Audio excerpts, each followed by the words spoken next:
बाजार की शुरुआत करने के लिए दुनिया भर के बाजारों से आज फिर है मजबूती के संकेत। और कल के रेंज बाउंड सेशन के बाद क्या आज तेजी की रफ्तार पकड़ेगी? क्या 17,800 की तरफ बढ़ेंगे या फिर रहेगा आज फिर से सुस्ती भरा सेशन? क्या हो आपकी एसएमए स्ट्रेटजी, इसी पर रहेगा फोकस। स्वागत है आप सबका शेयर बाजार लाइव में। नमस्कार, मैं हूं अनिल सिंह जी। और नमस्कार, मैं हूं दीपांशु भंडारी। एक्शन के लिए हो जाइए तैयार। थोड़ा कंसोलिडेशन दिखा है ग्लोबल मार्केट्स में। हमारे बाजारों में वैसे निफ्टी 6 दिनों से ऊपर है। क्या आज ये 7वां दिन होने वाला है? कहां पर रखनी है आपको नजर और क्या कुछ होगा एक्शन में, जानेंगे अनिल जी के साथ भी। मॉर्निंग सर, पहले तो आज के जो ट्रिगर्स हैं ये बताइए। 6 दिन से ऊपर है, 6 दिन से ऊपर है बिल्कुल। और निफ्टी हाँ, और बैंक निफ्टी लगातार 7 दिन ऊपर होने के बाद कल फिसला है। यस, तो फिर निफ्टी का भी 7 दिन एक बार तो बनता है बिल्कुल बनता है। चलिए, तो आज भी बनता है कि लगातार 7वें दिन हम मजबूती के साथ बंद। और 7 दिन पहले शायद ही कोई सोच रहे होंगे कि इस तरह की मजबूती बन सकती है। तो आज 7वें दिन क्यों हो सकती है मजबूती? आइए इसके ट्रिगर्स पहले देख लें, जान लें। अमेरिकी बाजारों से मजबूती के संकेत आते दिख रहे हैं। सेंचुरी मारता हुआ डाउ पूरे 101 पॉइंट नोट आउट पर बंद हुआ है। नोट आउट इसलिए कह रहा हूं, दिन की ऊंचाइयों पर जाकर बंद हुआ, हाईएस्ट पॉइंट पीक पर। और नेस्डेक भी सपाट रहा है लेकिन बंद हुआ है पीक पर। और लगातार तीसरे दिन डाउ ने दिखाई है हरियाली।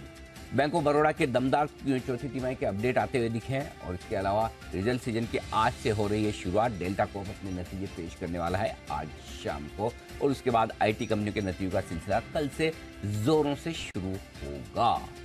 आइए, मॉनसून की तैयारी है। पहला अनुमान आज जारी होगा दोपहर 12 बजे। तो आज इस बार अल नीनो की भी संभावना है, यानी कि थोड़ा मॉनसून कम रह सकता है। लगातार 6-7 साल से बहुत ही बेहतरीन मॉनसून हम देख रहे हैं, तो आज उस पर भी रहेगी बाजार की नजर। तो ये सारे ट्रिगर्स हैं जिनके दम पर आज के ट्रेडिंग सेशन की करेंगे हम शुरुआत। शुभ शुरुआत। बिल्कुल सर, शुभ शुरुआत हो रही है अर्निंग सीजन की, वहां पर नजर है। अमेरिका में भी आई थिंक फ्राइडे से बैंक्स के नतीजों से सीजन शुरू होगा और थोड़ा और एक्शन भी है। आज आप कुछ खास रिकमेंडेशन सलाह लेकर आए हैं हमारे? बिल्कुल दीप, और क्योंकि काफी लोग ये कह भी रहे हैं कि भाई आप पिछले हफ्ते से 10 दिन से बात कर रहे थे कि बाजार बड़े मूव के लिए तैयार हो रहा है, अच्छा मूव आ भी रहा है। कुछ हमने वेल्थ क्रिएशन के वक्त बहुत बढ़िया स्टडीज भी रखी, रिसर्च भी रखी, किस तरह से ब्याज दरों का बढ़ना जब रुकता है और उसके बाद जब ब्याज दरों का स्थिर होना होता है और उसके बाद जो ब्याज दरें घटना शुरू होती है, तो कब कहाँ कैसे पैसे बन सकते हैं। वो रिसर्च काफी लोगों को पसंद आई। उसी रिसर्च का आगे आज एक एक्सटेंशन हम देने वाले हैं। तो जो लोग निवेश करना चाहते हैं इस बाजार में, उन्हें इस वक्त कहाँ निवेश करना चाहिए, तो 3 बेहतरीन मौके हम आज आपको निवेश के बताने वाले हैं। ऐसी जगह जहां आप पैसा लगा सकते हैं, ऐसे स्टॉक्स जहां आप पैसा लगा सकते हैं। ये हमारी एक बेहतरीन रिसर्च आज आ रही है। तो थोड़ी देर में हम वो रिसर्च भी आपके सामने रखेंगे। मैं तब रखूंगा जब दीप मुझसे सवाल पूछेंगे। तो वो सवाल तैयार है और अनिल जी से पूछेंगे भी, और कुछ बढ़िया एडवाइस आ रही है आपके लिए, तो आपको भी मिस नहीं करना है। इस पर आप रखिए नजर। एक बार थोड़ा समझ लें ग्लोबल मार्केट का भी एक्शन थोड़ा। वैसे अगर आप देखेंगे तो जो पिछले 2-2.5 हफ्तों का ट्रेंड है वो तो काफी पॉजिटिव रहा है। डाउ में भी बढ़िया रिबाउंड आया है, बट 2-3 दिनों से ये रेंज, परसों थर्सडे को हमने देखा 200 पॉइंट की रेंज में कारोबार हुआ, कल 250 पॉइंट की रेंज में कारोबार। उसके बीच में आप थोड़ा उतार चढ़ाव देख रहे हैं, बट रेंज सीमित हो गई है। थोड़ा वॉलेटाइल एक्शन है, बट पॉजिटिविटी अभी भी दिखा रहा है। बिल्कुल पॉजिटिव है। और दीप, अगर इस ट्रेंड में कोई बदलाव होना है तो परसों होगा हमारे लिए, परसों सुबह, और अमेरिका के लिए होगा कल शाम को। हाँ, यस। और उसकी वजह है कि कल शाम को अमेरिका में आने वाले हैं महंगाई के आंकड़े। यस, जो वो सीपीआई नंबर्स जो हम देखते हैं, जिसके दम पर अमेरिका के बाजार मूव करते हैं सबसे बड़ा। और 6% पिछले महीने था। इस महीने अंदाजा है कि 5.2% आने वाला है, 5.2%। अब आप सोचेंगे, ओह महंगाई इतनी तेजी से घटेगी 0.8%, ये तो बहुत अच्छी बात है। करेक्ट। लेकिन अच्छी बात तो है, लेकिन इसमें 2 चीजें हैं। एक, ये बेस इफेक्ट है, यस, राइट। दूसरा, ऑलरेडी बाजार को इसका अंदाजा है। सो 5.2% बड़े कट की उम्मीद है महंगाई दर में कमी आने की। सो ये आंकड़े कल देर रात आएंगे अमेरिका में, और उस पर हमें परसों रिएक्शन देना है, ठीक है ना, यानी गुरुवार को, यानी कि वीकली एक्सपायरी के दिन, यानी कि लंबे वीकेंड के ठीक पहले। तो अगर बाजार का मूड और बेहतर होना है या ब्रेक लगना है इस तेजी पे, तो वो हमारे लिए परसों होगा, अमेरिका के लिए शायद कल होता हुआ दिखे। कल परसों में बेसिकली ये अब अगली बड़ी इवेंट है। बाकी सब जगह शांति है, कोई प्रॉब्लम नहीं, दुनिया एकदम बढ़िया है, फर्स्ट क्लास, मस्त है, कोई टेंशन लेने की जरूरत नहीं। 15 पॉइंट ऊपर थे डाउ, फ्यूचर्स पर हम 3:30 बजे बंद 100 पॉइंट ऊपर हुए, डे हाई पर बंद हुए। कॉन्फिडेंस तभी होता है डे हाई पे बंद होने का, मतलब आप कल को लेके पॉजिटिव हैं। 3:30 बजे अगर आप डे हाई पे बंद होते हैं, इसका मतलब क्या है? आप अच्छा देख रहे हैं तभी ना, तभी बंद हो और रहा कल खराब लग रहा है तो डे लो पे बंद होंगे। Yes, correct. और कल के बारे में अनिश्चित है तो बीच में कहीं जाके बंद हो जाएंगे। राइट, यही अमेरिका का हाल भी है, सब बाजारों का यही हाल है। तो डे हाई पर बंद होना मतलब कि टुमारो इज बेटर। राइट, और वो हो भी रहा है। डाउ फ्यूचर्स आपको वापस देखिए 50-60 पॉइंट ऊपर आते हुए दिख रहे हैं। सो आई थिंक ग्लोबल संकेत आज सुबह शुरुआत करने के लिए इससे बेहतर उम्मीद आप कर नहीं सकते थे। अच्छा, कल 3:30 बजे तो हमें नहीं पता था ना कि हमें 150 पौने 200 पॉइंट का मिलेगा, दोनों मिलाकर गैप, और डे हाई पर बंद हो गए। भले रेंज छोटी रही हो, लेकिन बंद कहाँ हो रहे हैं ये इंपॉर्टेंट है। कई बार तेजी को आप क्वांटिटी से देखते हैं, कई बार क्वालिटी से देखते हैं। तो ये क्वालिटेटिव है, क्वांटिटी कम है। अब वही वाली बात है ना कि आपको मतलब कम खाना है और अच्छा खाना है, या ज्यादा खाना है, कोई कैसा भी चलेगा। कि भाई मुझे तो 200 ग्राम खाना ही है, और मुझे ये लगता है कि मुझे 25 ग्राम का एक गुलाब जामुन मिल जाए, वो मुझे ज्यादा सेटिस्फेक्शन देगा। सो ये अपने ऊपर है। सो मेरे लिए ये क्वालिटी वाली तेजी है ना। सो आई थिंक अमेरिका बहुत परफेक्ट है। बड़ा इवेंट कल जो शाम को वहां पर अमेरिका में महंगाई के आंकड़े आएंगे, उसके बाद डिसाइड करेंगे। तब तक ऑल इज वेल, समझ गया, कोई टेंशन वाली बात नहीं। हमारे लिए संकेत बहुत बढ़िया है। बाकी जो बॉन्ड यील्ड्स, डॉलर इंडेक्स, कच्चा तेल, नॉट वर्थ डिस्कसिंग, कुछ हो ही नहीं रहा है। कुछ है ही नहीं, बस हमें जो चाहिए वो हमें दिख रहा है सामने। क्योंकि आपने एक बार इन्फ्लेशन बेस इफेक्ट की बात करी, एक साल पहले मार्च में जो डेटा आया था 8.5% था। गुलाब जामुन के खाते खाते कंकर कितना था? 8.5%। 8.5%। थैंक गॉड 8.5 से 5.25% पहुंच रहे हैं। अचीवमेंट है, किसी भी वजह से हो, बट है डेफिनेटली।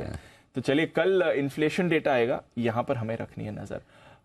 हमारे लिए क्या नजर रखनी, क्योंकि 6 दिन की आप वैसे तो कह सकते हैं तेजी बन गई है, बड़ा पॉजिटिव मूव आ गया है। 700 पॉइंट की मूव आपको निफ्टी में आ गई है, जो रीसेंट बॉटम था वहां से।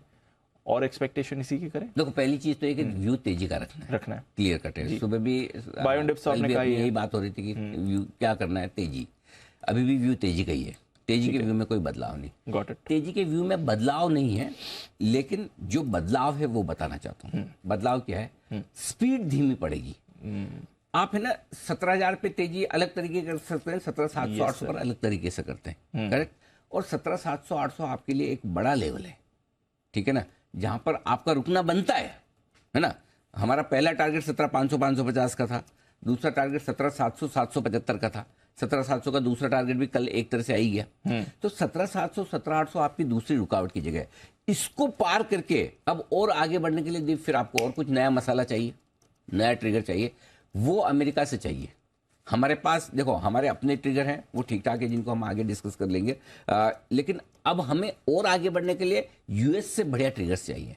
अगर अमेरिकी बाजार महंगाई के आंकड़ों के बाद तेजी से दौड़ लगा ले और अमेरिका में कॉन्फिडेंस आ जाए, फॉर एग्जाम्पल मानो कि 5% महंगाई का नंबर आ गया, अरे 1% एकदम घट गया, ठीक है, और ये अचानक से जो 70% लोग मान रहे हैं कि इस बार और ब्याज दरें बढ़ेगी, ये 20-25% पे आ जाएगी। एग्जैक्टली, हो गई है ना, हो गई। अच्छा, ये तो आम राय है कि 4% के आसपास महंगाई आ गई अगर बेस इफेक्ट से, तो फेड रोक ही लेगा, है ना। भले टारगेट फेड का 2% है, लेकिन 4% पे रुकेगा। हाँ, एक बार पोज देगा, वही तो चाहिए। सो बढ़िया भी हो सकता है। और अगर समझो 5-5.25% का आप सोच रहे हो, और ना ये तो 5.5-6% की रेंज में आ जाए तो बैंड बच जाएगी। करेक्ट। हाँ, सो इसलिए ये नंबर्स बड़े इंपॉर्टेंट है। जब तक ये नंबर्स अब क्या आएंगे आपको पता है ना, मुझे पता है ना, अमेरिका वालों को पता है। सो जब आएंगे तब उस पर रिएक्शन देखेंगे, लेकिन तब तक तो आपका व्यू जो नहीं पता है उससे तो आप कैसे डिसाइड कर सकते?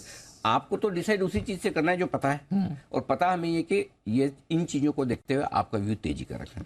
2 चीजें ध्यान में रखनी। पहला, 17,700, 17,800 हल्की फुल्की रुकावट की जगह है, इसको पार करेंगे तो फ्रेश और बड़ी तेजी बनेगी, जिसके लिए शायद हमें गुरुवार तक का इंतजार करना पड़े। राइट। बढ़ने की स्पीड धीमी हो सकती है, लेकिन बढ़ेगी। बाय ऑन डिप्स की स्ट्रेटेजी अभी भी है और रहेगी। ओके। अगर अमेरिका के महंगाई के आंकड़े खराब भी आते हैं और उसकी वजह से 300 पॉइंट अगर निफ्टी घटता है तो फिर लेना है। ओके, अगर हमारा करेक्शन आता है तो फिर भी लेना है। समझ गया। 2 ही तरीका हो सकता है, अच्छे नंबर्स आए तो ऊपर लेना है, खराब नंबर्स आए तो नीचे लेना है। लेना पड़ता है। हाँ, ये क्लियर है। और कहाँ लेना है वो भी मैं आपको लेवल बता दूं। 17,350, 17,425 अब आपके लिए रेंज ऊपर की तरफ शिफ्ट हो रहा है। हाँ, ठीक है, इस रेंज पर फोकस करना है आजकल में। परसों के लिए रेंज अलग दूंगा नंबर्स देखने के बाद। आज और कल के लिए ये आपके लिए बहुत स्ट्रॉन्ग सपोर्ट रेंज है, ये नहीं टूटने वाला है। अगर ग्लोबल मार्केट्स में किसी वजह से कमजोरी आए तब भी आपको ये एंट्री पॉइंट है। और बैंक निफ्टी पर 40,000 40,200 बहुत स्ट्रॉन्ग सपोर्ट रेंज है, वो आसानी से टूटने वाला नहीं। ये थोड़ा सा पोजिशनल ट्रेडर्स के लिए, आज वालों के लिए अलग से नंबर्स आएंगे, डेटा आएंगे। तो अब ये आपकी स्ट्रेटेजी क्लियर है। मन में ये बिठा लो कि 200-300 पॉइंट की कभी कमजोरी आएगी तो मुझे वो खरीदना है ना। और खास तौर से उन लोगों को खरीदना है जो 17,000 में नहीं ले पाए, 17,000 के नीचे नहीं ले पाए, क्योंकि यार हमारा तो मिस हो गया। बढ़िया मौका कब बनेगा, आप इसको बंद कराओ 17,800 के ऊपर, 17,800। हाँ, और अगर 40,800 के ऊपर बंद करा दो बैंक निफ्टी, मजा ही आ जाए। सॉरी 41,800 तो है, 41,800 थोड़ा दूर लग रहा होगा, लेकिन कोई भी लेवल ऊपर या नीचे का दूर नहीं होता। आने में कभी भी नीचे के लेवल भी आ सकते हैं, ऊपर के भी आ सकते हैं। सो डायरेक्शन क्लियर है, व्यू क्लियर है, बाय ऑन डिप्स की स्ट्रेटेजी है। धीमे धीमे आपको मार्केट को उस हिसाब से अप्रोच करना है। डे ट्रेडर्स के लिए इंपॉर्टेंट रुकावट के लेवल पर आपको बेचते भी रहना है, वापस सिंगल्स लेते रहो, है ना। और जो पोजिशनल ट्रेडर है उनको गिरावट में खरीदे। कल भी अपनी बात हो रही थी कि 17,600 के नीचे नहीं बंद होंगे, फाइनली आप देखिए आई गए। 40,800 के नीचे बंद नहीं होंगे, बंद 40,800 के आसपास आई गए आप ऊपर। सो आई थिंक मार्केट लेवल्स को रेस्पेक्ट कर रहा है, ऊपर की तरफ भी नीचे की तरफ भी। तो स्ट्रेटेजी उस हिसाब से परफेक्ट बनेगी आज भी। ठीक है, गॉट इट। तो चलिए, इंटरेस्टिंग स्ट्रैटेजी बनने वाली है, बाय ऑन डिप्स है, और अगर ज्यादा गिरे तो फिर और अच्छा मौका मिलेगा। और आज वो एक तो स्ट्रेटेजी इन्वेस्टर्स के लिए भी, आज pick of stock of the day भी है, स्टॉक ऑफ द डे भी आज बहुत तैयारी है। तो इन्वेस्टर्स के लिए भी है, ट्रेडर्स के लिए भी मौका है, बाजार में भी अच्छा एक्शन। इतनी बढ़िया तैयारी से मुझे बार बार लगता है कि छुट्टियां शायद रेगुलरली लेनी चाहिए, तो काम करने का मन ज्यादा होता है। तो चलिए, आज के संकेत ग्लोबल संकेत पॉजिटिव साइड पर हैं, एफआईएस के संकेत पॉजिटिव हैं, लोकल फंड्स के संकेत भी न्यूट्रल से पॉजिटिव साइड पर आए हैं। उनकी ऐसा कम देखने को मिलता है कि दोनों की खरीदारी का आंकड़ा आपको नजर आए, कैश में भी और फ्यूचर्स में भी एफआईआई ने खरीदे। विस्तार से आगे इन डेटा को डिस्कस करेंगे। वायदा कारोबार के संकेत न्यूट्रल से हल्के पॉजिटिव साइड पर हैं, सेंटिमेंट भी पॉजिटिव है, ट्रेंड अभी फिलहाल न्यूट्रल रखा गया है। 17,550 17,600 आज डे ट्रेडर्स के लिए पहला सपोर्ट जोन, और इसी रेंज में आपको खरीदारी का पहला प्रयास करना है अगर मिले तो। इसके ठीक नीचे 17,425 17,500 स्ट्रॉन्ग बाय जोन है, ब्लाइंड बाय जोन जिसे आप कह सकते हैं। वहां तो खरीदना ही खरीदना, आएगा भी नहीं आएगा मौका नहीं मिलेगा, नहीं आएगा। लेकिन देखो, ठीक है, हम मानते नहीं आएगा सब है, लेकिन अल्टीमेटली क्या है, कोई ऐसा तो है नहीं कि आपके सामने वो क्रिस्टल बॉल है भविष्य। आप कभी भी कोई भी खबर आ जाए, फॉर एग्जाम्पल भगवान न करे चाइना 2-4 बम ही गिरा दे ताइवान पे, सब आ जाए, कौन सा लेवल है जो नहीं आ सकता? तब तो कोई ओपन फील्ड है, फिर तो कोई भी आ सकता है। कुछ ऐसी चीज आ जाए कि फॉर एग्जांपल फेड चेयरमैन बोल दे अचानक से रात को नींद में, वहां तो रात ही है ना अभी, हाँ, कि हम तो आज से ब्याज दरें नहीं बढ़ाएंगे, ये लो जी डाउ फ्यूचर 500 ऊपर है। तो कभी ये चीज तो सोचना ही नहीं कि बाजार में ये नहीं हो सकता। और इसीलिए तैयारी, think for the best, prepare for the worst. कि अच्छा सोचो, लेकिन अगर बुरा हो जाए तो मेरी तैयारी रहनी चाहिए। तो इसलिए ये लेवल्स आपके सामने ऊपर की तरफ 17,700 750 पहली हल्की फुल्की रुकावट की जगह पार करके निकले तो 17,775 से 17,850 वो रेंज है। यहाँ पर आपको प्रॉफिट बुकिंग करनी है, बिकवाली करनी है, शॉर्ट करना है, सब कुछ लाइफ में जो आप करना चाहते हैं बेचने के लिहाज से, पुट लेना है, वो सब उस रेंज में जरूर करें। एक बार तो पक्का करें, एक बार पक्का करें, पक्का करें, 100% करें। देखो, मैं पूरे तेजी के व्यू के साथ में हूँ पोजिशनली 2 हफ्ते से 1.5 हफ्ते से, लेकिन उसके बावजूद डे ट्रेडर्स के लिए जहां बेचना होता है वहां पे कई बार लोग है ना स्ट्रेटेजी को समझ नहीं पाते। तो मैं ये समझाना चाहता हूँ कि डे ट्रेडर के लिए स्ट्रेटेजी अलग होती है, पोजिशनल ट्रेडर जो 10-15 दिन के लिए, हफ्ते 2 हफ्ते लिए ट्रेड कर रहा है उसके लिए अलग होती है, और लॉन्ग टर्म इन्वेस्टर्स के लिए अलग होती है। लॉन्ग टर्म इन्वेस्टर के लिए तो हम लगातार 16,800 17,000 की रेंज में कहीं रहते हैं, पैसा डाल दीजिए, इंस्टॉलमेंट डाल दीजिए। जो सेंटीमेंट मूड माहौल ऐसा है ना, और जो भाव हैं मिड कैप शेयरों के, वो तो ऑलरेडी आपको 16,000 की निफ्टी दिखा रहे हैं। Correct sir, correct, right, 16। तो इसलिए उस समय पैसा लगाने की भी राय थी। तो हर तरह के इन्वेस्टर्स के लिए अलग मौका था। वेल्थ क्रिएशन वीक में हमने लगातार बोला ही है, ये पैसा लगाने का टाइम। सो इन्वेस्टर को अलग अप्रोच करना है। ये जो स्ट्रेटेजी सारी आ रही है सिर्फ डे ट्रेडर्स की, ठीक है। अब आइए, ठीक है, बैंक निफ्टी 40,525 40,625 ये आपके लिए पहला और मजबूत सपोर्ट जोन में, और इस रेंज में आता है तो छोड़ना मत, लेना ही लेना है। बैंक निफ्टी डे ट्रेडर्स को लेना ही है इस रेंज में, डे ट्रेडर्स को। Got it. इसके नीचे 40,200 40,350 आएगा नहीं, लेकिन नोट करके रखें। कई बार हो भी सकता है कि भाई बैंक निफ्टी बोले कि अभी मेरा आज एक दिन और ठंडा रहने का मूड है, मैं कल से चलूंगा, मैं 7 दिन तक बढ़ा हूं तो मेरा भी तो बनता है ना आराम करने का, कोई और सेक्टर चले, है ना, हो सकता है, हो सकता है, कोई बड़ी बात नहीं। तो अगर ऐसी सिचुएशन में इस रेंज में आए तो आपको पक्का खरीदना ही खरीदना है। ऊपर की तरफ 41,150 हल्की फुल्की रुकावट की रेंज है, उसके ऊपर 41,275, 41,500 प्रॉफिट बुकिंग और हल्की फुल्की शॉर्ट की रेंज है। एग्रेसिव शॉर्ट की रेंज नहीं है। एग्रेसिव शॉर्ट की रेंज बैंक निफ्टी के लिए 41,500, 41,700 की रेंज में बनती है, थोड़ा और ऊपर बनती है। सो यहाँ पर 41,275 के आसपास आप एक बार बेच सकते हैं, 500 पे थोड़ा और एवरेज करें, ये आपके लिए ऊपर की रेंज है निफ्टी और बैंक निफ्टी। गॉट, ठीक है। डेटा क्या कह रहा है सर? एफआईजी इंडेक्स लोग 22% पे धीमे धीमे बढ़ रही है, ठीक है, अभी भी कोई डेंजर और अलार्मिंग लेवल नहीं है। निफ्टी का पुट कॉल रेशियो स्टेबल है, बैंक निफ्टी का थोड़ा घट कर आया 0.71 पर, आई एम हैप्पी। विक्स 4% बढ़ा है, मुझे फर्क नहीं पड़ता, प्रॉब्लम नहीं, ठीक है। विक्स तो धीरे धीरे थोड़ा एकेडमिक रह गया अभी, है ना, और या फिर जो ऑप्शन राइटर्स हैं उनके ज़्यादा काम का है जी। स्टॉप लॉस थोड़ा ऊपर खींचा है दीप, निफ्टी पर इंट्राडे और पोजिशनल बेसिस पे दोनों ही 17,500 है। 25 एक पॉइंट आप अपना अंदाज लगा लें, 475, 500 जो भी रखना हो। इंट्राडे भी यही रखिए, क्लोजिंग भी यही रखिए। बैंक निफ्टी इंट्राडे और क्लोजिंग दोनों 40,500 है। जिनको एकदम छोटा रखना है वो 40,800 भी रख सकता है, क्लोजिंग 40,600 भी रख सकता है। 3 में से आपको चूज करना है एक। मेरे हिसाब से 40,500 ठीक है, इंट्राडे और क्लोजिंग दोनों। अगर आपको रखना है 40,600, 40,800, तीनों में से एक कोई भी आप चूज कर लीजिए, लेकिन स्टॉप लॉस चूज जरूर करिए और लगाइए जरूर। मर्जी आपकी है, वो कोई भी, यू कैन ऑलवेज डिफर। जरूरी नहीं कि मैं जो बोलूँ वही स्टॉप लॉस लगाना, क्योंकि ये जनरल स्टॉप लॉस है, लेकिन आपकी पोजीशन किस लेवल की ली हुई है। समझो आपकी 40,800 की पोजीशन है तो आपको क्या 40,500 तक 300 पॉइंट इंतजार करना है, एग्जैक्टली। या आपकी 40,500 की लॉन्ग है तो आप क्या वापस 40,500 तक इंतजार करना चाहते हो कि मेरे 300 पॉइंट चले जाएं वापस, तो प्रॉफिट में हूं मैं वापस, सौदा मेरा खराब। एग्जैक्टली। तो इसलिए वो अपनी माइंड सेट भी होती है, राइट, है ना। भाई अगर आपके निकोलस पुरन ये सोच के नहीं आते कि मुझे 15 बॉल में हाफ सेंचुरी मारनी है, सही में है ना, करेक्ट, तो सोच के तो उन्हीं को आना है ना।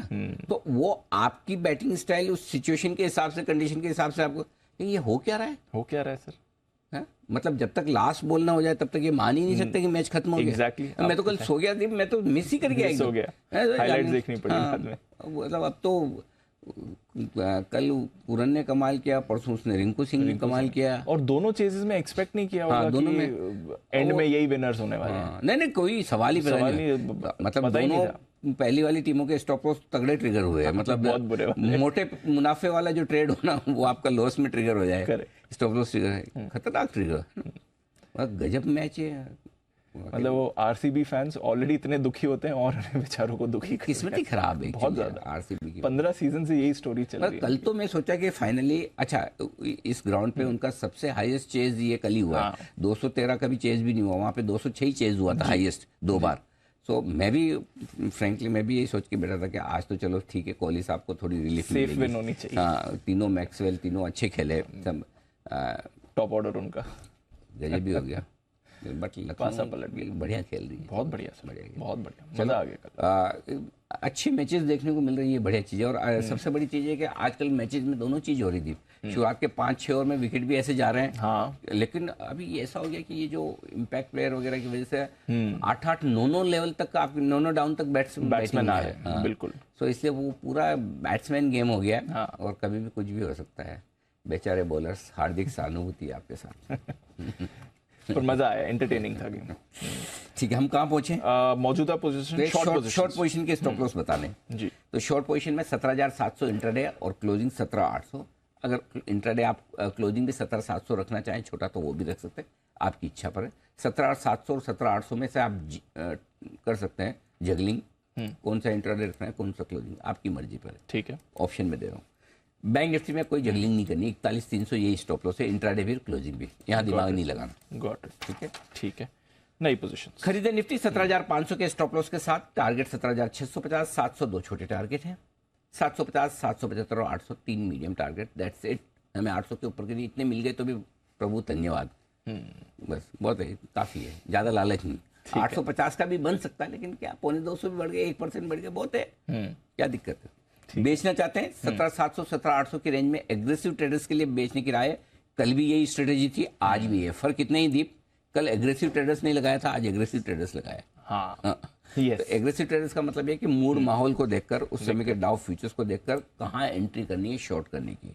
नॉट नेसेसरी आप 17,700 ही कर लें। 17,700 पे आया है समझो निफ्टी और डाउ फ्यूचर 100-150 ऊपर है तो वहां नहीं बेचना, फिर 750 800 तक का इंतजार करो। और डाउ फ्यूचर ठंडा है जैसे कल था, थैंक यू, वहीं बेच दीजिए, ऊपर आएगा तो और देंगे। सो मूड माहौल देखना है, इसीलिए एग्रेसिव ट्रेडर्स और स्किल ट्रेडर। एग्रेसिव ट्रेडर का मतलब ये भी होता है, एक तो मूड माहौल, दूसरा आपको स्क्रीन के सामने भी होना चाहिए हर वक्त, चाहे वो आपकी ट्रेडिंग स्क्रीन हो या टीवी स्क्रीन हो, ताकि आप नजर रखें मार्केट पर। और स्टॉप लॉस स्ट्रिक्ट रखें और टुकड़ों में बेचना है, ये आपकी स्ट्रेटेजी। 17,850 का स्टॉप लॉस है, टारगेट वही है सेम टू सेम कल वाले, खाली एक 17,650 के बाद बीच में 17,625 और घुसाया है जहां कल आप बंद हुए।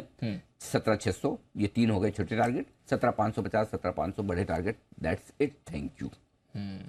ठीक है सर। बैंक निफ्टी खरीदना है 40,525 40,725 की रेंज में मौका मिले जरूर एंट्री करके खरीद लीजिए, वहां पर खरीदिए और स्टॉप लॉस लगाइए 40,450 का। इस रेंज में मिस मत करिए, टुकड़ों में 3 टुकड़ों में जरूर ले लीजिए। 40,800 850 दो छोटे टारगेट हैं, 41,000 41,075 दो मीडियम टारगेट है, 41,125 और 41,250 तक के फाइनल टारगेट के लिए करनी है खरीदारी। अब अगर वहां नहीं आया तो एग्रेसिव ट्रेडर्स के लिए बैंक निफ्टी पर एक और स्ट्रेटेजी आज खरीदने की, और वो है 40,600 के स्टॉप लॉस के साथ। ये आप चांस जरूर है, ये ज्यादा वर्केबल अच्छी स्ट्रेटेजी लग रही है मुझे। Got it. 40,600 के स्टॉप लॉस के साथ 41,000 41,075 दो छोटे टारगेट हैं, 41,125 41,250 दो मीडियम टारगेट है, 41,325 375 41,500 तक के बड़े टारगेट के लिए लेना ही है। अग्रेसिव ट्रेडर डरना नहीं, ऐसा एक आध दिन के 7 दिन बढ़ने के बाद घटेगा, ऐसा डरने का नहीं। Got it. टेंशन नहीं है। ठीक है, बेचने के लिए हाँ बेचना है 41,275 41,500 ये रेंज है जहां पर मैं बेचना चाहता हूं, लेकिन बहुत कंफर्टेबल नहीं हूं मूड माहौल देखकर ही, इसीलिए एग्रेसिव ट्रेडर लिखा है। वहां का मूड माहौल देखकर डिसाइड करना है कि 41,275 पे ही बेचने देना है या 375 500 तक का इंतजार करना है, कितने टुकड़ों में बेचना है, सोच समझ कर देख कर बेचे। लेकिन बेचने के लिए ये रेंज है आज के लिए। 41,700 थोड़ा दूर का स्टॉप लॉस है, लेकिन मेरे पास कोई ढंग का छोटा स्टॉप लॉस है नहीं, इसलिए रिस्क रिवॉर्ड उतना बढ़िया नहीं बन रहा बेचने के लिए। लेट्स सी 41,150 41,075 दो छोटे टारगेट हैं, 41,000 और 41,000 का मीडियम टारगेट है, 40,850 40,800 और 40,725 तक के बड़े टारगेट के लिए करनी है आपको बिकवाई। Got it sir. ये सारे लेवल स्पॉट लेवल है, कैश लेवल से, फ्यूचर्स नहीं, ये ध्यान रखिए। Got it. ठीक है, चलिए बढ़िया, सारे लेवल्स आ गए आपके सामने। थोड़ा डेटा भी समझ लेते हैं। वैसे कैश में देखें अनिल जी तो 7वें दिन एफआईएस ने कैश में खरीदारी करी है, ये इंटरेस्टिंग ट्रेंड आपके लिए बन रहा है, इसलिए 7 दिन तक बनता है ना निफ्टी का पॉजिटिव बंद होना है ना। तो नंबर्स अच्छे हैं और क्वालिटेटिवली भी क्वालिटी भी अच्छी है और क्वांटिटी भी अच्छी है सर। 885 करोड़ की कैश में खरीदारी छोटी नहीं है। 1850 करोड़ के इंडेक्स फ्यूचर्स खरीदे हैं, वो भी आप देखिए कि भले ओपन इंटरेस्ट थोड़ा घट कर आया है लेकिन अच्छे हैं। उसमें भी ये हुआ है कि निफ्टी के फ्यूचर्स खरीदे हैं, बैंक निफ्टी में थोड़ी सी फ्यूचर्स में 150 करोड़ की बिकवाली हुई, थोड़ी सी प्रॉफिट बुकिंग की है। स्टॉक फ्यूचर 780 करोड़ के। सो कल के डेटा बहुत बढ़िया है क्वालिटी के लिहाज से, क्वालिटी और क्वांटिटी दोनों। तो एफआईएस का मूड क्लियर है, ये समझिए। और लोकल फंड्स ने भी कल हाथ रोका है, 350 करोड़ की खरीदारी की है, उन्हें भी ब्याज देने का समझ में आ गया गुरुवार को, उसके बाद में तो नंबर्स बढ़िया हैं। जहां तक एफएनओ के डेटा है 17,600 में एक और ब्रेक लेवल है। 17,600 के पुट पर 74 लाख शेयर हैं और 17,600 के कॉल्स पर 60 लाख शेयर है। सो 25 पॉइंट घटे तब तक तो आपको सोचना ही नहीं कि आप कमजोर हैं जी। 17,600 से नीचे से ही गिनना शुरू करना है। 17,599 1 पॉइंट कमजोर, ये फॉर्मूला बनाना जो होना नहीं है, ठीक है। ऊपर में 17,700 हल्की फुल्की रुकावट है, 88 लाख शेयर कॉल राइटर्स हैं। सो ब्रॉडली आप सुबह सुबह खुलकर 17,600 17,700 की रेंज में टाइम पास करेंगे। 17,700 के ऊपर निकल कर टिके तो 17,600 का कॉल राइटर फिर शॉर्ट काटने के लिए आएगा, तब आपको कहीं न कहीं जाकर ऊपर रुकना है। 17,750 800 कहाँ रुकते हैं वो वाली बात है, बट ये आपके लिए वायदा कारोबार के डेटा। बैंक निफ्टी का डेटा जैसे 17,600 वहां पर सपोर्ट है, वैसे बैंक निफ्टी पे 41,000 रुकावट का लेवल है। अगर आप 165 पॉइंट बढ़ जाते हैं बैंक निफ्टी पे, तब तक भी आप ग्रीन में नहीं है, हरे निशान में नहीं है, तब तक नहीं है। बैंक निफ्टी 41,000 से आपको तेजी गिननी है।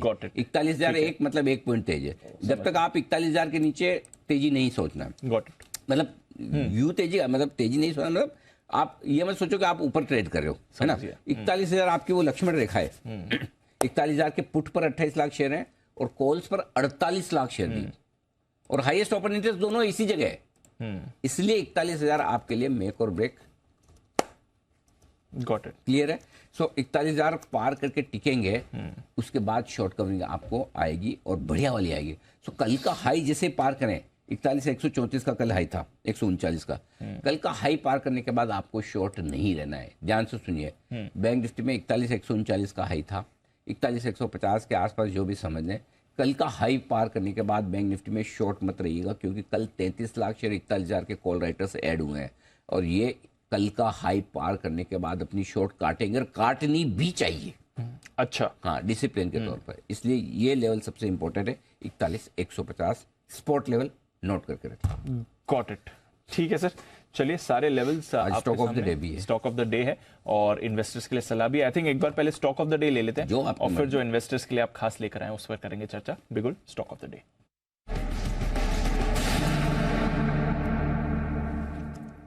बताएं सर। बैंक ऑफ बड़ौदा, इसके फ्यूचर्स में खरीदारी करने की राय है। 167 के आसपास बंद हुआ है। स्टॉप लॉस 162 रुपये 50 पैसे का लगा लें।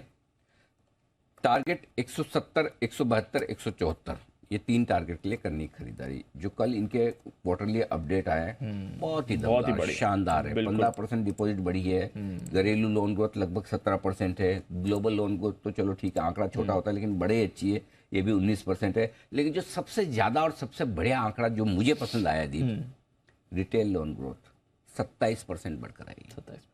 तो जो इन्होंने कहा था वो डिलीवर किया। इनका फोकस धीरे धीरे कॉर्पोरेट लोन ग्रोथ से रिटेल लोन ग्रोथ की तरफ जा रहा था। आमतौर पर ये स्पेस कौन सी है, जो प्राइवेट बैंक्स के लिए रिजर्व्ड है एक तरह से, क्योंकि ये तो यही करेंगे। वहां पर अगर एक सरकारी बैंक अच्छा काम करता है तो मुझे पसंद आता है। तो इसलिए मुझे लगता है कि कल जैसा हमारा Tata Motors stock of the day था, वैसे ही आज बैंक ऑफ बड़ौदा अच्छा कमाल करके दिखा सकता है। 2 से 4% के बीच की तेजी बननी चाहिए ग्रेजुअली इस स्टॉक में। तो ये आपके लिए आज stock of the day. Got it. Stock of the day bank of Baroda, जबरदस्त अपडेट्स आए हैं और उसके दम पर ये एक्शन में भी रह सकता है। बाकी भी एक्शन सर बताइए, ये तो ट्रेडर्स के लिए हो गया, अच्छा मौका है। इन्वेस्टर्स के लिए आपने क्या नया चूज किया? इन्वेस्टर्स के लिए दीप, जो वेल्थ क्रिएशन वीक में हमने रिसर्च रखी थी उसको आगे थोड़ा सा एक्सटेंड करना चाहता हूँ। और एक्सटेंड ये करना चाहता हूँ कि ब्याज दरों की बढ़ोतरी जो रुकी है और अब जो पोज हुआ है, इस पोज वाले पीरियड में आपको पैसा लगाना है जब तक कि ब्याज दरें कटना शुरू ना हो जाए।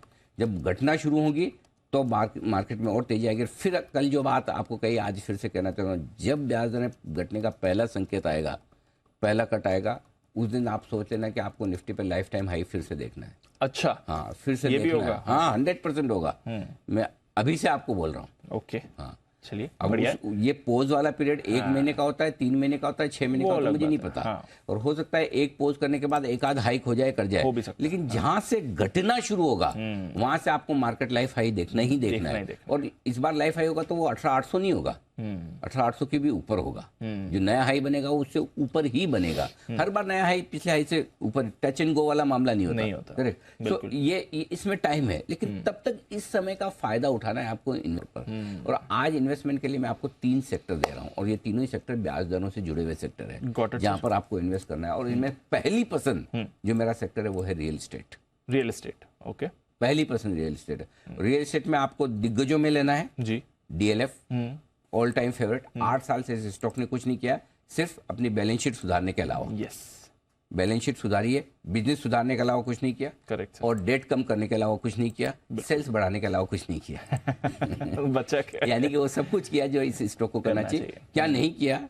अच्छा, स्टॉक चलानी है 8 साल में, और यही सबसे बढ़िया चीज है। सब कुछ बढ़िया हुआ है लेकिन स्टॉक वहीं के वहीं है। पिछले 6 महीनों में भी अगर देखें शॉर्ट टर्म में भी, तो लगभग सारे रियल एस्टेट शेयरों के बहुत अच्छे परफॉर्मेंस आए। अब इशू ये है कि ये जो मार्च की परफॉर्मेंस है, क्या वो सिर्फ टैक्सेशन बेनिफिट्स की वजह से थी या आगे, ये वक्त बताएगा। वो एक बार आप छोड़ भी रहे, बट जो बेसिक और बड़े चेंजेस इनकी बैलेंस शीट और बिजनेस मॉडल में हो रहे हैं, वो मुझे लगता है कि आगे बहुत काम करेंगे। तो अगर आपको दिग्गज सेफ स्टॉक लेना है डीएलएफ, मिड कैप लेना है गोदरेज प्रॉपर्टीज, ठीक है, कैश मार्केट का डिलीवरी लेकर स्टॉक रखना है शोभा। आपकी पसंद है तीनों में से कोई भी, मैं आपको तीनों ऑप्शन दे रहा हूँ, DLF, Godrej, Shobha. Got it. जो आपको ठीक लगे। Got it. मुझे पूछेंगे एकमात्र चॉइस डीएलएफ। डीएलएफ। अब आइए, तो पहला सेक्टर आपका क्या, रियल एस्टेट। अब जिनको बहुत एडवेंचर करना है वो रियल एस्टेट से जुड़े हुए बाकी सेक्टर, वो होम फर्निशिंग, ये फलाना टाइल्स, ये वो आप अपनी पसंद से जो आपको ठीक लगे वो कर सकते हो। दूसरा सेक्टर है ऑटो।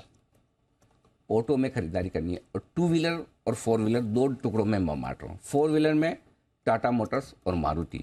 मारुति को राइट ऑफ करने की गलती कभी नहीं करनी, नेवर नेवर एवर। ठीक है, कभी कम चल सकता है, कभी ज़्यादा चल सकता है। तो पहली पसंद मेरी टाटा मोटर्स हमेशा है, लेकिन मारुति भी। आपको दोनों में से जिसमें ज़्यादा कंफर्ट आए वो ले लीजिए। 2 व्हीलर्स लेना ही लेना है। हाँ, अच्छा, ये 5 साल हो गए इन 2 व्हीलर्स को भी कुछ किए बगैर। तो मुझे पहली पसंद पूछेंगे मारुति है, सॉरी हीरो मोटो है, और दूसरी पसंद मेरी बजाज ऑटो है। ओके, आपको दोनों में से जो पसंद आए एक स्टॉक ले लीजिए, और चाहे आप पोर्टफोलियो बनाना चाहें तो आप थोड़ा थोड़ा वो भी कर सकते हैं। तो दोनों, एक 2 व्हीलर लेना ही लेना है। Got it. सिर्फ 4 व्हीलर पे रूरल डिमांड आ रही है, अगला साल इलेक्शन का है, पैसे रहेंगे लोगों के हाथ में, चलेंगे 2 व्हीलर, और स्टॉक वैल्यूएशन से अच्छे हैं। तीसरा सेक्टर आ जाइए हमारा बैंक्स। बैंक्स में 3 दिग्गज बैंक है, उनमें से कोई भी एक बैंक ले लीजिए, या तो HDFC बैंक हमारी जो वेल्थ क्रिएशन पिक है वो ले लीजिए, थोड़ा एग्रेसिव लेना एक्सिस ले लीजिए, और दोनों के बीच का चाहिए थोड़ा एग्रेसिव थोड़ा सेफ ICICI बैंक ले लीजिए। ठीक है, तीनों में से पैसे तीनों में बन जाएंगे, किसी में थोड़ा कम कोई थोड़ा ज्यादा, तो आपका जिसमें कंफर्ट हो वो तीनों में से एक बैंक ले लीजिए। और सरकारी बैंकों में पहली पसंद मेरी BOB है, सेकंड SBI, दोनों में से कोई भी आप ले सकते हैं। तो मैंने अब आपको ऑप्शन दे दिए। कुछ कुछ चीजें आप सब बोले अरे एक ही बता देते हैं, बता सकता हूँ एक भी हो तो कोई सवाल। थोड़ा तो आप भी अपने दिमाग को चार्ज करो ना। वो क्या होता है, तो मतलब हलवा बना के देना, ठीक है, खा भी आप लो, चबा भी आप लो, हमें खाली निगलने का काम करना पड़े, वैसा नहीं होता। थोड़ा सा करेंगे ना तो क्या होगा कि आप भी दिमाग लगाएंगे ना, तो थोड़ा कॉन्फिडेंस, खुद का काम करने से जो कॉन्फिडेंस आता है ना, वो दूसरों को देख के नहीं आता। इसलिए थोड़ा थोड़ा, बट ये है जो अच्छे स्टॉक्स इस वक्त रेट सेंसिटिव स्टॉक, आपको 2 साल का 1 साल का व्यू लेकर यहाँ पैसा लगाना है। ग्रेजुअली जब जब भी गिरावट हो, जब भी आप अच्छा मौका देखे, कर लीजिए। ठीक है, गॉट इट। तो चलिए, आज ट्रेड के लिए तो बैंक ऑफ बड़ौदा आ गया आपके लिए stock of the day, but investors के लिए कुछ बढ़िया मौके हैं। DLF, Tata motors, Maruti, Sobha, Hero MotoCorp, Bajaj auto, HDFC bank, Axis bank, ICICI bank, और साथ ही बैंक ऑफ बड़ौदा और SBI भी कुछ बढ़िया विकल्प हैं जहां पर आप निवेश कर सकते हैं। इन्वेस्टर्स के लिए ये मौके। आइए खबरों के बारे में भी जान लेते हैं और जानते हैं आज की ब्रोकरेज रिपोर्ट्स के बारे में भी। अरमान, नुपुर, वरुण और कुशल हैं तैयार। अरमान, मॉर्निंग बताएं ट्रिगर्स और खबरें आज की। जी, ट्रिगर्स में जैसा कि नतीजे हैं, नतीजों के चालू होते हुए दिखे हैं। F&O में आपको डेल्टा कॉर्प के नतीजे आते हुए दिखेंगे। उग्रो कैपिटल, जहां पर बोर्ड बैठक में प्रेफरेंशियल बेसिस पर फंड जुटाने पर विचार किया जाएगा। जिंदाल स्टेनलेस पर भी ध्यान रखना है। लगभग आप 46.6 करोड़ जो शेयर्स हैं वो जिंदाल स्टेनलेस और जिंदाल स्टेनलेस हिसार के मर्जर के चलते जो हैं वो लिस्ट होते हुए दिखेंगे। और आज से लगभग 573 जो स्टॉक्स हैं जिनके सर्किट फिल्टर में बदलाव हो रहे हैं, जिसमें कई सारे स्टॉक 5 से 20% पे हैं, 5 से 10% पे हैं और 10 से 20% पर हैं। और सबसे अंत में बात करें तो जो IMD का जो फोरकास्ट है वो भी आपको लगभग 12:30 बजे के आसपास वो भी आता हुआ दिखेगा। ओके, तो ये है आपके लिए कुछ इंपॉर्टेंट ट्रिगर्स, और IMD का फोरकास्ट भी आने वाला है मॉनसून को लेकर। नुपुर, मॉर्निंग बताएं खबरें कौन सी हैं आज की। Good morning. बिजनेस अपडेट और क्वार्टरली अपडेट्स के साथ शुरुआत करते हैं। बैंक ऑफ बड़ौदा, जिससे कि डिस्कशन हो रहा था, कुल डिपॉजिट देखे तो 15% से बढ़कर आए। रिटेल लोन भी देखे तो 27% की ग्रोथ आपको पिछले साल के कंपैरिजन में दिखेगी। तो काफ़ी स्ट्रॉन्ग अपडेट आता दिखा है बैंक ऑफ बड़ौदा की तरफ से। IRB इंफ्रा, जहाँ पे मार्च महीने का जो टोल कलेक्शन है उसका डेटा सामने आया है, वहाँ पे 21% की ग्रोथ पिछले साल के मुकाबले आपको नजर आ रही है। पिछले महीने से भी देखे तो 351 करोड़ से बढ़कर इस बार 370 करोड़ के आसपास यहाँ पे टोल कलेक्शन मार्च के महीने में आते हुए दिखा है। IRB इन्वेट फंड की भी बात करें तो मार्च में टोल कलेक्शन करीबन 9% की ग्रोथ दिखा रहा है पिछले साल के कंपैरिजन में। तो ये स्टॉक्स भी आज फोकस में रहेंगे। कल्पतरू पावर ट्रांसमिशन, जहाँ पे मार्च से लेके अब तक का अपडेट दिया है कंपनी ने, जहां पे कंपनी और उनकी जो अंतर्राष्ट्रीय सब्सिडरी है उन्हें करीबन 3080 करोड़ के नए ऑर्डर्स मिले। भारत में डेटा सेंटर बिल्डिंग को लेकर सिविल वर्क है, जहाँ पे 1200 करोड़ का ऑर्डर है। EPC रेलवे बिजनेस की बात करें तो 750 करोड़ का ऑर्डर आपको यहाँ भी दिखेगा। वाटर सप्लाई में 708 करोड़ का ऑर्डर है। ओवरसीज मार्केट में भी देखें तो कंपनी को 150 करोड़ का एक नया ऑर्डर मिला है। तो ऑर्डर विन के चलते कल्पतरू भी आज फोकस में रहने वाला है। ओके, तो यहाँ पर है दमदार ऑर्डर विन, दमदार अपडेट्स आपके लिए आ रहे हैं। वरुण, मॉर्निंग बताएं आपके पास कौन सी खबरें हैं आज? मॉर्निंग दीप, तो सबसे पहले वेदांता पे नज़र रखिएगा, क्योंकि इनका जो कॉपर स्मेल्टर था टिटुक्योरन में, उसको मेंटेनेंस के लिए खोलने के लिए सुप्रीम कोर्ट से अप्रूवल मिला है। केवल मेंटेनेंस के लिए है ये, और इसकी अगली सुनवाई जो है वो 4 मई को होने वाली है। नियोजन केमिकल, आपको याद होगा कल इसकी एक प्रेस कॉन्फ्रेंस थी, तो इन्होंने जापान की एक कंपनी है MU आइकॉनिक सॉल्यूशंस, इनके साथ इलेक्ट्रोलाइट्स की तकनीक लाइसेंस के लिए करार जो है वो किया है। भारत में इलेक्ट्रोलाइट्स निर्माण से जुड़ी तकनीक जो है उसके लाइसेंस का अधिग्रहण जो है वो ये करेंगे। Nazara tech, Delta corp, on mobile इन पर नजर रखेगा क्योंकि ऑनलाइन गेमिंग पर रोक लगाने वाला बिल जो है उसको मंजूरी मिली है। तमिलनाडु के राज्यपाल जो है उन्होंने मिल को मंजूरी जो है वो दे दी है। इसके अलावा शिल्पा मेडिकेयर, यूएसएफडी से एक दवा के लिए अंतरिम मंजूरी जो है इस कंपनी को मिल चुकी है। यूएस के मार्केट्स में इस दवा का कुल साइज जो है करीब $355 है, यानी करीब 29,000 करोड़ के आसपास का है। उग्रो कैपिटल माफ कीजिएगा 10 अप्रैल को QIP जो है वो खुल चुका है। 149.54 का फ्लोर प्राइस जो है उसको मंजूरी मिली है। 13 अप्रैल को बोर्ड जो है वो इश्यू प्राइस पर फैसला लेगा। इसके अलावा कुछ खबरें और है, जैसे कि RBI ने कोर इन्वेस्टमेंट कंपनीज के लिए रजिस्ट्रेशन प्रक्रिया जो है वो आसान कर दी है। और साथ ही साथ एक और खबर है एविएशन सेक्टर को लेकर, और वो ये है कि हवाई यात्रा को लेकर DGCA ने एक एडवाइजरी जारी की है। गलत बर्ताव करने वाले यात्रियों के लिए एडवाइजरी है। पायलट, केबिन क्रू, इसके अलावा फ्लाइट डायरेक्टर जो है उनकी जिम्मेदारी तय की गई है और ऐसे मामले की रिपोर्ट जो है तुरंत करे, एक्शन ले, ये DGCA ने कहा है। पायलट क्या करेगा? मतलब वो प्लेन छोड़ के बाहर आके चेक करेगा, भाई समझाएगा या दूसरे को बोलेगा थोड़ी देर तू संभाल, मैं बाहर समझा के आता हूँ। अगर मामला खराब हो तो करना पड़ेगा हो सकता है, पता नहीं। ये गेट खोल के बोले भाई निकलो पैराशूट दे दे। अरे लेकिन बात तो सही है, जिस तरह से मामले बढ़ रहे हैं एक्चुअली जिम्मेदारी सिर्फ केबिन क्रू, पायलट और इनकी नहीं है, सब यात्रियों की भी है। पैसेंजर्स के भी बिल्कुल गड़बड़ तो यात्री करते हैं एक्चुअली। अब वो अलग बात है, कोई हैंडल प्रॉपरली कर लेता है स्टाफ, कोई हैंडल ही प्रॉपरली नहीं कर पाता। तो अच्छा ये गाइडलाइंस है, तो बढ़िया है, ये अच्छी बात है। कल भी एक एयर इंडिया का प्लेन वापस आया, लंदन जा रहा था। हाँ, और क्या हुआ? वो कोई पैसेंजर आई थिंक थोड़ा वायलेंट हो गया क्रू की तरफ। अच्छा। तो थोड़ी हाथापाई भी हुई। अच्छा। फिर आके फिर पुलिस कंप्लेंट हो, वो सब भी करना पड़ा। लंदन जा रही थी फ्लाइट, 1 घंटे बाद वापस आ गई। लेकिन इसमें एक चीज और है जो इंटरेस्टिंग, वो बहुत ध्यान रखने वाली बात है। इसमें ना केबिन क्रू के एरोगेंट होने के भी खतरे बहुत हैं। जी। और कई बार मैंने खुद ने ये नोटिस किया है, कई बार आप 2-2, 3-3 बार, 4 बार पानी मांगो, सर कीप पेशेंस। पेशेंस क्या है भाई, पानी लाके देने में कौन सा ऐसा मतलब बड़ा काम कर रहे हो? तो वो ये एरोगेंस भी उनकी बढ़ सकती है। और अगर आप उनको 2 बार 3 बार मांगने के बाद जोर से बोल दो तो वो बोल देंगे भाई ये मिसबिहेव कर रहा है वैसा। वो भी हो सकता है। तो थोड़ा वो बैलेंस होना बहुत जरूरी है कि भाई कितनी बार मांगने पर पानी दिया जाएगा, इस पर भी एक गाइडलाइन है ना, वो जरूरी है। वो नहीं, सीरियसली ये तो मैंने खुद ने कई बार एक्सपीरियंस किया है कि कई बार लोग, और अगर समझो आप बैठ गए फ्लाइट में, टेक ऑफ होने में वो आधा घंटे तक वहीं खड़ा है। तो काफी फ्लाइट तो वो एसी ऑन नहीं करते। अब आदमी पसीना पसीना हो रहा है, अरे एसी तो चला दो यार, कुछ तो करो। हाँ, और पानी तो सर्व कर दो कम से कम। क्या भाई आदमी आधा घंटा हो गया, पौन घंटा हो गया रनवे पे जाने के पहले, तो थोड़ा उनको भी सेंसिटाइज करने की जरूरत है इस मामले में। बिल्कुल, नहीं तो पता चला एक तरफा रोल है, तो ये तो शहनशाह है, बोले बैठे रहो, जब आएगा तब आएगा। क्या करोगे? हाँ, क्या करोगे? एनीवे, चलो बढ़िया, गाइडलाइन सारी अच्छी बात है। चलिए आइए बढ़ते हैं ब्रोकरेजेस की अभी एक्शन समझ लेते हैं FIR में।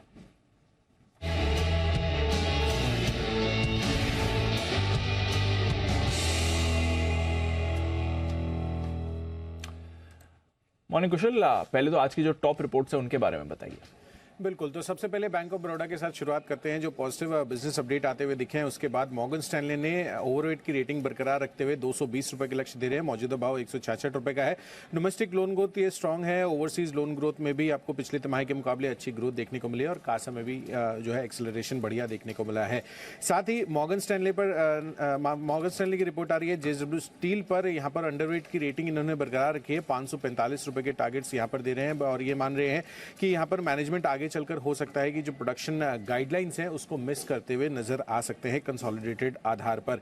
साथ साथ बजाज ऑटो पर नजर रखिए। मॉर्गन स्टैनले की राय है ओवरवेट रेटिंग इन्होंने बरकरार रखी है। हालांकि टारगेट्स इन्होंने 4,450 से बढ़ाकर 4,486 रुपए के आसपास किया इन्होंने, जिसके अंतर्गत ये कह रहे हैं कि जो डीलरशिप है ट्रायम्फ की वो ये एक्सपैंड करते हुए नजर आएंगे। अगले 2 साल में 120 डीलरशिप पर ये पहुंच जाएंगे, मौजूदा 15 से। जेफरीज की भी राय है, खरीदारी की राय बरकरार रखी है और टारगेट्स यहाँ पर रिलेटिवली ज्यादा बढ़ाए हैं, 4,300 से 4,800 रुपए के टारगेट्स दे रहे हैं। मॉर्गन स्टैनली की रिपोर्ट आ रही है मारुति सुजुकी पर, ओवरवेट रेटिंग बरकरार रखे हैं और टारगेट्स भी लगभग 700 रुपए बढ़ाए हैं, 10,483 से बढ़ाकर 11,155 रुपए यहाँ पर इन्होंने ये कर दिया है। टाटा मोटर्स पर भी जेफरीज की खरीदारी की राय है और टारगेट्स भी यहाँ पर 565 से बढ़ाकर अब 600 रुपए के कर रहे हैं। आयशर मोटर्स पर भी खरीदारी की राय बरकरार रखी है, हालांकि टारगेट्स 4,250 से घटाकर इन्होंने 3,800 रुपए के किए।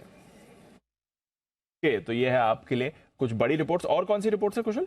सीमेंट पर रिपोर्ट आई है दीपांशु, जिसमें मैक्वेरी ने यहाँ पर काफ़ी सारे रिपोर्ट्स निकाली है। ये मान रहे हैं कि डिमांड आउटलुक रोबस्ट रहने वाला है और इनपुट कॉस्ट मॉडरेशन आगे चलकर प्राइस इंप्रूवमेंट्स भी आपको आती हुई दिख सकती है। इस वजह से आउट परफॉर्म की रेटिंग इन्होंने अल्ट्राटेक सीमेंट पर रखी है, मेंटेन किया है और टारगेट्स 7,703 से बढ़ाकर 8,498 रुपए के कर दिए हैं। डालमिया भारत पर भी आउट परफॉर्म की रेटिंग बरकरार रखी है और लक्ष्य 2176 से बढ़ाकर 2,260 रुपए के ये करते हुए दिख रहे हैं।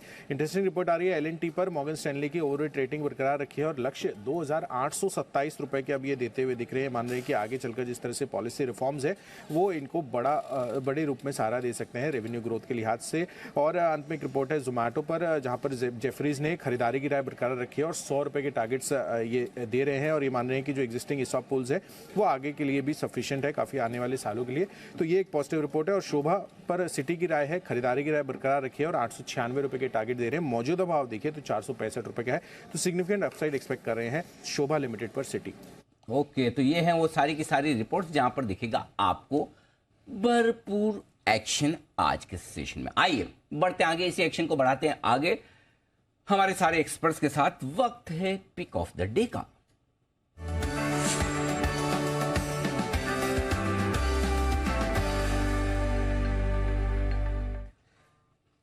आप सभी को सुप्रभात। वैसे तो शुरुआत बंसल जी के साथ ही करनी चाहिए, लेकिन बंसल जी कल से मैं थोड़ा कुणाल जी को मिस कर रहा था, तो छुट्टी के बाद आए, तो प्लीज फॉरगिव मी। कुणाल जी की आवाज सुनने की बड़ी इच्छा हो रही। कुणाल जी सुप्रभात, बताएं sir pick of the day. सुप्रभात अनिल जी, सुप्रभात दीपांशु। अनिल जी, मेरी छुट्टी तो बहुत ही छोटी थी।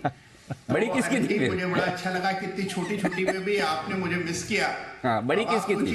जो बड़ी छुट्टी पर कोई जाए तो फिर कितना मिस किया होगा उसको बाकी लोगों ने। अरे वाह, चलिए बढ़िया। मुझे लगा कि आप मेरी बड़ी छुट्टी पर बार बार कह रहे, तो मैं हर छोटी छुट्टी पर आपको जी सर, धन्यवाद मुझे मिस करने के लिए। जी जी सर। अनिल जी, अभी मैं आपकी वार्तालाप सुन रहा था। अनिल जी, अभी आप चर्चा कर रहे थे कि किस तरह प्लेन में पानी मांगने पर कई बार अनिल जी लोग नाराज हो जाते हैं। एक हमारे अनिल जी मित्र हैं, हमारे साथ अक्सर आया जाया करते हैं अनिल जी। वो एक बोतल नहीं मांगते अनिल जी, एक बोतल से संतोष नहीं होता उन्हें अनिल जी, कम से कम 6-7 बोतलें पानी अनिल जी हर बार हर फ्लाइट पे मांगते हैं। तो अनिल जी कई बार ये जो एयर होस्टेसेस है इनका चिढ़ना भी अनिल जी लाजमी होता है। नहीं, तो कुछ ऐसे भी यात्री है अनिल जी, आप चाहें तो सर्वेक्षण करा लें। 6-7 बोतल पे तो उतार ही दो आप नीचे उनको, उनके चक्कर में हम लोगों को एक भी नहीं मिल रही है।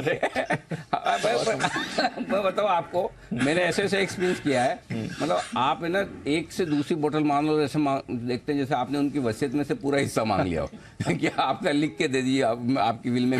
अरे ऐसा लुक ऐसा आता है गंदा वाला, बता नहीं सकता। तो भाई जो भाई आप 5-7 वाले जो भी हैं, अब बंसल जी हैं, आशु जी, मुझे नहीं पता किसकी तरफ इशारा है इनका, लेकिन बोलेंगे जी। अच्छा, लेकिन आप ना मांगे, हमारे लिए छोड़ दो। हमारे लोगों को एक भी नहीं मिल रही, आप 5-7 के चक्कर में तो अपना पानी साथ में लेकर जाएं। अच्छा, by the way security check के बाद आप खरीद सकते हैं। हाँ, सिक्योरिटी चेक के बाद तो खरीद ही सकते हैं। ये शायद हो सकता है बहुत लोगों को पता ना हो, तो वो मैंने बता भी दिया। बिल्कुल धन्यवाद कुणाल जी, ये स्पष्टीकरण आपकी तरफ से आया, हमारे बड़े काम का है। जी सर।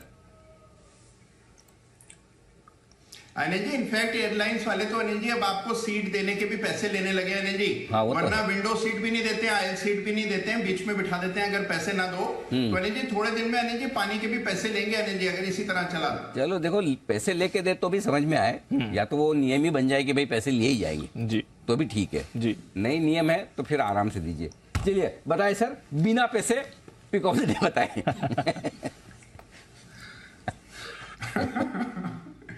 अनिल जी, अभी देखिए आप ऑटो स्टॉक्स की बात कर रहे थे, मैंने और राकेश जी ने ऑटो ETF पर खरीदारी की भी राय दी हुई है। और अब हमारी मेरी खरीदारी की राय है M&M यानी महिंद्रा एंड महिंद्रा पर। जिसके चार्ट पर एक inverse head and shoulder daily chart पर बना है। कल के ट्रेड पे हमने एक ब्रेकआउट आता हुआ दिखा और मुझे उम्मीद है कि ये स्टॉक अपने लॉन्ग टर्म एवरेज को छूने के लिए वापस ऊपर की ओर जाएगा, तो इन स्तरों पर बाय करके चलें। 1170 रुपए के आसपास स्टॉप लॉस रख लें। पहला टारगेट 1215, दूसरा टारगेट 1235। ओके 1215 1235 दो टारगेट के लिए करनी है खरीदारी महिंद्रा एंड महिंद्रा में। सुप्रभात सुमित जी, बताएं sir pick of the day. Good morning Anil ji, good morning Anil ji. Pick of the day के तौर पे हीरो मोटोकॉर्प को सिलेक्ट करना चाहिए। हीरो मोटोकॉर्प के अंदर एक बढ़िया मूव बना है। स्टॉक के अंदर कल की क्लोजिंग पिछले 3 दिनों के हायर लेवल्स पे आई है और स्टॉक लोअर लेवल से एक अच्छा रिकवरी और एक अच्छा तेजी दिखा रहा है। 2420 ये स्टॉक का नीचे में स्टॉप लॉस होगा। 2420 ये स्टॉप लॉस से लॉन्ग पोजीशंस इनिशिएट करके चलने का सलाह रहेगा। ऊपर में पहला टारगेट होगा 2500 का, दूसरा टारगेट होगा 2525 का। तो हीरो मोटोकॉर्प के अंदर खरीदारी करें 2420 के स्टॉप लॉस से 2500 और 2525 के टारगेट्स के लिए। हीरो मोटोकॉर्प तो आज ऑटो स्टॉक्स एक्शन में साफ नजर आ रहे हैं। बंसल जी सुप्रभात, पिक ऑफ द डे भी बताएं और साफ ये कह भी दें कि ये झूठ है, आपने कभी 6-7 बोतल एक साथ पानी की नहीं मांगी। सुप्रभात अनिल जी, सुप्रभात अनिल जी। दीपांशु, देखिए अनिल जी, पानी की बोतल्स मैं मांगता नहीं हूँ अनिल जी, सिर्फ विस्तारा में लेता हूँ क्योंकि वो देते हैं अनिल जी। बाकी जगह तो बोतल खरीद के जाता हूँ, जैसा आपने बताया सिक्योरिटी चेकिंग के बाद। और जो मेरे साथ में व्यक्ति ट्रेवल कर रहा होता है उसको रिक्वेस्ट करता हूँ कि बोतल को कैरी कर ले।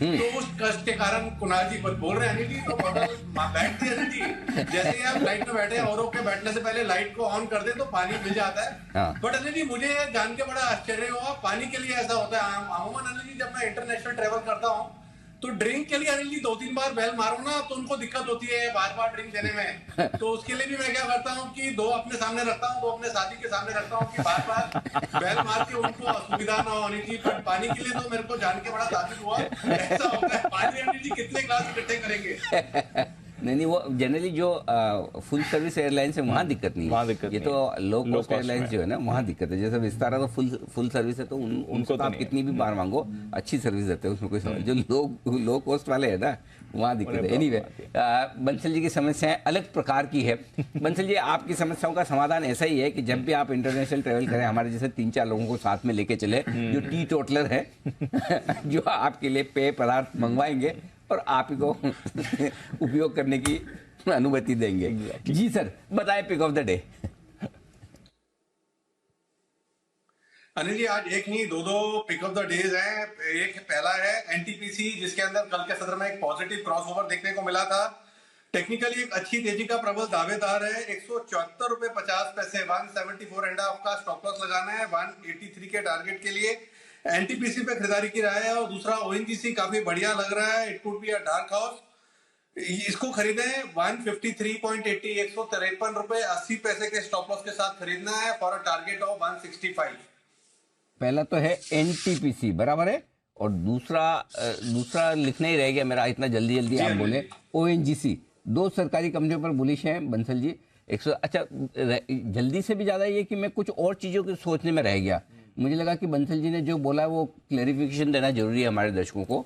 बंसल जी ने बोला कि आज उनकी तरफ से 2 पिक ऑफ द डेज हैं, तो थोड़ा सा शब्दों में फेर बदल कर दे 2 picks of the day. Day एक ही है तो बंसल जी थोड़ा सा जल्दबाजी में इतनी इंग्लिश बोलना एक साथ मुश्किल भी पड़ता है।